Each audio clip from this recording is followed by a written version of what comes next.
Talent fee reveal ni Ian Veneracion. Yung TF niya sa TV commercial, aabot ng milyon-milyon.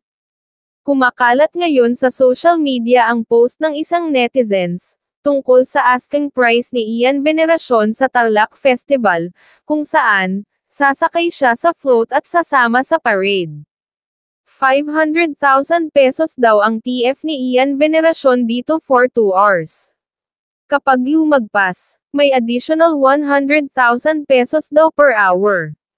Marami ang nagsasabi na OA daw ang asking price ni Ian dito, pero believe it or not, yung 500,000 talent fee na ito ay maituturing na mid to high price pa lamang. Yung ibang ang masikat na celebrities ay umaabot sa milyon-milyon ang TF, sa mga appearances nila sa mga ganitong klaseng event.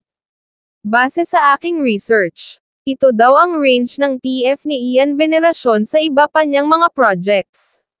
Sa mainstream movies, aabot sa 4 million pesos ang TF ni Ian Veneracion. Sa TV series naman, 100,000 pesos, ang per taping day ni Ian Veneracion.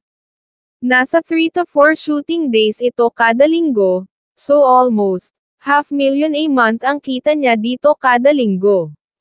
Sa TV commercial naman, 4 to 5 million pesos, ang asking price ni Ian per projects. Of course may cut pa dito ang management ni Ian Veneracion at ang kanyang mga taxes. Ian Veneracion is now worth 230 million pesos.